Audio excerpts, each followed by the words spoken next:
आगे भी जानकारी आपसे हम लेते रहेंगे। हिमांशु मिश्रा हमारे सहयोगी ने सबसे पहले आप तक खबर पहुंचाई है। कल शाम 5:30 बजे मोदी सरकार 2.0 का पहला कैबिनेट विस्तार होने जा रहा है। बहुत सारे चौंकाने वाले नाम भी सामने आ सकते हैं, कल का आप इंतजार कीजिए। लेकिन इन सबके बीच सबकी निगाहें बिहार पर हैं। जेडीयू 4 मंत्रालय चाहता है, 2 के लिए कहा जा रहा है कि प्रॉमिस किया गया है। इन सबके बीच पेंच फंसा हुआ है। आज जब मुख्यमंत्री नीतीश कुमार से इस बारे में सवाल पूछा तो उन्होंने कहा हमारे अध्यक्ष तो दिल्ली में है, वही इस बारे में और ज्यादा जानकारी देंगे। बिहार को लेकर भी कैबिनेट विस्तार की जो राजनीति है वो दिलचस्प हो चली है। ये विशेषाधिकार हम लोग के नेता का है। हम इतना ही बताएंगे आपको कि केंद्र में हमारी पार्टी शामिल हो रही है केंद्रीय मंत्रिमंडल में। क्या पता है किस दिन होने वाला है, क्या होने वाला है, इसके बारे में तो कुछ पता नहीं। इसके बारे में तो पता नहीं। इसे नीतीश कुमार का सियासी अंदाज ही कहेंगे कि जब मोदी कैबिनेट के विस्तार की तैयारियां पूरी हो चुकी हैं, तब भी वो अपने पत्ते खोलने को तैयार नहीं। एक और पार्टी नेताओं का दावा है कि केंद्रीय मंत्रिमंडल में शामिल होने की सारी कश्मकश दूर हो चुकी है, तब भी इस फैसले पर फाइनल मुहर लगाने से नीतीश बच रहे हैं। आज के कंटेक्स्ट में इसके संबंध में कोई खास बात नहीं है। जो भी माननीय आदरणीय प्रधानमंत्री जी चाहेंगे उसी के हिसाब से जो भी होना होगा होगा। आप विस्तार में जाएंगे, आप विस्तार में जाएंगे, जब विस्तार होगा जिस दिन जाएंगे। हमको क्या पता है किस दिन होने वाला है, क्या होने वाला है, इसके बारे में तो कुछ पता नहीं। सांकेतिक इसके बारे में तो पता नहीं। 4 मंत्री पद लेंगे, 3 लेंगे, 2 लेंगे या नहीं लेंगे? नहीं, ऐसा कुछ नहीं है। जो उनकी इच्छा होगी वो करेंगे। कौन-कौन चेहरे हो सकते हैं? आपकी इच्छा भी तो मायने रखती है। चेहरा भी हम नहीं तय करेंगे। साफ है कि मंत्रिमंडल विस्तार से ठीक पहले नीतीश प्रेशर पॉलिटिक्स का वो दांव चल रहे हैं जिसके जरिए अपने पुराने साथी से ज्यादा बार्गेनिंग की जा सके। केंद्रीय मंत्रिमंडल विस्तार में जेडीयू के शामिल होने और न होने की अटकलों पर मुख्यमंत्री नीतीश कुमार ने विराम लगा दिया है। जब उनसे ये सवाल पूछा गया कि क्या पिछली बार की तरह वो इस बार भी मंत्रिमंडल में न शामिल होने का फैसला लेंगे, तो उन्होंने साफ तौर पर कहा कि ऐसी कोई भी बात नहीं है। हालांकि मंत्रिमंडल में कितनी सीटों पर जेडीयू दावेदारी कर रही है और कितनी सीटें उन्हें मिलने जा रही हैं, इसको लेकर मुख्यमंत्री नीतीश कुमार ने पत्ते नहीं खोले और सारी जवाबदेही जेडीयू के राष्ट्रीय अध्यक्ष आरसीपी सिंह के ऊपर डाल दी।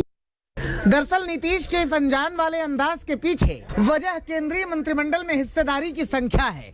सूत्रों के हवाले से खबर है कि जेडीयू मोदी मंत्रिमंडल में 4 मंत्री चाहती है और इसी पर चर्चा के लिए जेडीयू के राष्ट्रीय अध्यक्ष आरसीपी सिंह दिल्ली में हैं। आप देखिएगा ना, मतलब माना जाए अभी सब कुछ पेंच फंसा हुआ है, इसका मतलब कहीं कोई पेंच किसी तरह का नहीं। कितने लोग अब आप वेट करो ना यार। पेच सिर्फ संख्या को लेकर ही नहीं है। खबर है कि नीतीश कुमार अपने चहेते नेताओं को मंत्री पद दिलाना चाहते हैं। बताया जा रहा है कि आरसीपी सिंह को केंद्र में मंत्री पद मिलना करीब तय है। इसके अलावा नीतीश पूर्णिया से सांसद संतोष कुशवाहा, राज्यसभा सांसद रामनाथ ठाकुर और अति पिछड़े समाज से आने वाले जहानाबाद के सांसद चंदेश्वर चंद्रवंशी की मोदी कैबिनेट में एंट्री चाहते हैं। यही वजह है कि मनमाफिक मांग पर मुहर न लगने तक नीतीश साफ कुछ भी कहने से बच रहे हैं। किसी फॉर्मूले के बारे में तो कोई जानकारी नहीं है, लेकिन इसके बारे में जो हम लोगों के पार्टी के राष्ट्रीय अध्यक्ष हैं, उन्हीं को इन सब चीजों के लिए अधिकार है। जो कुछ भी अधिकृत वही है, बातचीत करके जो कुछ भी होना है उसी के हिसाब से होगा। शपथ लेता हूं। क्योंकि 2019 में नरेंद्र मोदी के दोबारा प्रधानमंत्री बनने के बाद जब जेडीयू को एक ही मंत्री पद का ऑफर मिला तो नाराज नीतीश ने मंत्रिमंडल से दूरी बना ली थी। इसके साथ बिहार से पूर्व डिप्टी सीएम सुशील मोदी का नाम भी मंत्री पद की रेस में है। बिहार चुनाव के बाद उन्हें दिल्ली शिफ्ट किया गया है।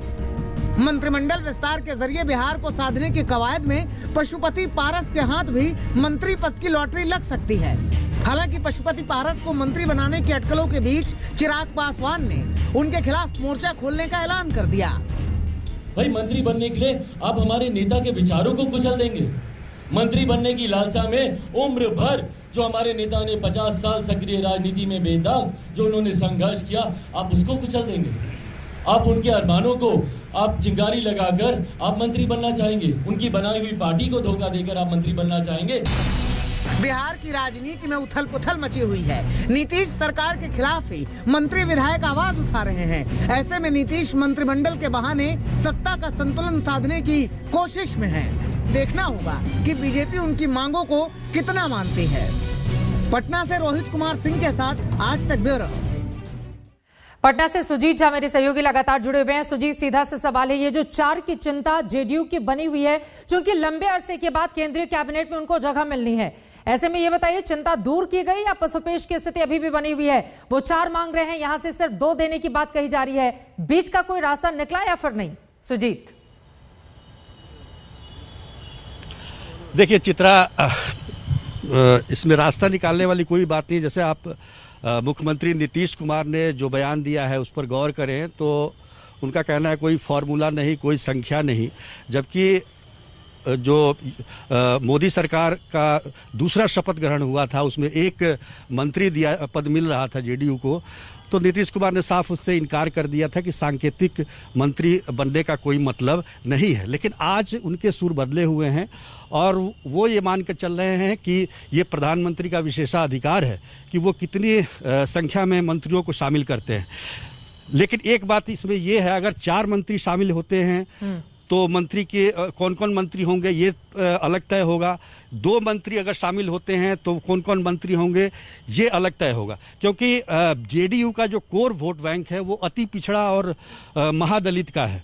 और नीतीश कुमार की ये कोशिश रहेगी कि इसमें ये दोनों जातियों से जो सांसद हैं उनको मंत्री पद मिले, तो इस पर उनका विशेष जोर रहता है। यही वजह है कि पिछली बार मंत्रिमंडल में शामिल होने में दिक्कत हुई क्योंकि एक ही संख्या थी। आरसीपी की, जहां तक आरसीपी सिंह जो कि राष्ट्रीय अध्यक्ष हैं जेडीयू के, और उनको अधिकार है कि वो बातचीत करें कि कितनी संख्या उनको मिल रही है, क्योंकि अगर 4 संख्या मिलती है तो आरसीपी सिंह भी उसमें शामिल हो सकते हैं, लेकिन 2 अगर मिलेगी तो फिर मुश्किल हो जाएगी। ये तमाम बातें हैं, अगर ये उस पर अटकलें लगाई जा रही है और बातचीत का दौर अभी जारी है। चलिए, ये महत्वपूर्ण जानकारी सुजीत आपने दी। सीधे उत्तर प्रदेश का हम रुख कर लेते हैं। कुमार अभिषेक, वैसे तो मैं आपके पास सबसे देर से आ रही हूं, लेकिन सबसे ज्यादा दुरुस्त उत्तर प्रदेश को ही करना है बीजेपी को, क्योंकि अगले साल विधानसभा के चुनाव होने 6 से 8 महीने का वक्त बाकी है। ये बताइए कौन कौन से चेहरे अब दिल्ली के लिए उड़ान भर रहे हैं लखनऊ से? बिल्कुल चित्रा, सब कुछ कील कांटे जो ठीक करने हैं वो चुनाव को लेकर के ही करने हैं, और मुझे लगता है कि उत्तर प्रदेश को खासा तवज्जो मिलने जा रहा है इस मंत्रिमंडल विस्तार में। 6 से 7 संख्या अनुमान की जा रही है कि इतने मंत्री उत्तर प्रदेश से बनाए जा सकते हैं। जातियों का संतुलन होगा और साथ साथ क्षेत्रवार संतुलन भी होगा, यानी कि ईस्टर्न यूपी, वेस्टर्न यूपी और साथ साथ जो तराई के इलाके हैं उस इलाके से भी बनाए जाने की खबरें हैं। जो नाम एकदम से कंफर्म हमें दिखाई दे रहे हैं वो अनुप्रिया पटेल का है, बाकी तमाम नामों पर इस वक्त सिर्फ चर्चा चल रही है। दूसरा जो हम लोग जिस नाम पर चर्चा कर रहे थे वो है प्रवीण निषाद। हालांकि आज प्रवीण निषाद कुछ देर पहले तक गोरखपुर में थे, अब उन्हें कॉल आया है कि नहीं, फिलहाल ये कहना मुश्किल है क्योंकि कल शपथ ग्रहण है, तो ज्यादातर लोगों को आज या कल सुबह तक वहां पहुंचना होगा। कई ऐसे नाम हैं, कई ऐसे नेता हैं जो इस वक्त दिल्ली में भी बैठे हैं जिनकी चर्चा काफी तेज है इस वक्त कि वो उत्तर प्रदेश से जो सांसद बनाए जा सकते हैं। रीता बहुगुणा जोशी का नाम है, वरुण गांधी का नाम चर्चा में है, इसके अलावा रमापति जो त्रिपाठी हैं, रमापति राम त्रिपाठी हैं, उनका नाम भी इस वक्त चर्चा में है। दलित कोटे से विनोद सोनकर, हालांकि आज वो दिल्ली से वापस लौटे हैं, कहना मुश्किल है। एसपी सिंह बघेल जो कि आगरा के सांसद हैं, उनकी चर्चा है। सतपाल सिंह जो कि जाट कोटे का कह सकते हैं, बागपत से सांसद हैं, उनका नाम चल रहा है। तो कुल मिलाकर 7-8 नाम ऐसे चल रहे हैं जिसमें तमाम जो जातीय समीकरण है, जिसमें बीजेपी इस बार उत्तर प्रदेश से पिछड़ों और दलितों को ज्यादा प्रतिनिधित्व देने की कोशिश करेगी, सहयोगियों को साधने की कोशिश करेगी, और यही वजह है कि जो 2 सहयोगी इस वक्त बीजेपी के साथ हैं उन्हें मंत्रिमंडल में जगह मिलने की पूरी गुंजाइश है। सहयोगियों को भी साधना है, जातियों को भी साधना है। फिलहाल आप दोनों का बहुत शुक्रिया। कल शाम 5:30 बजे मंत्रिमंडल का विस्तार होगा और सबसे बड़ी खबर लगातार इससे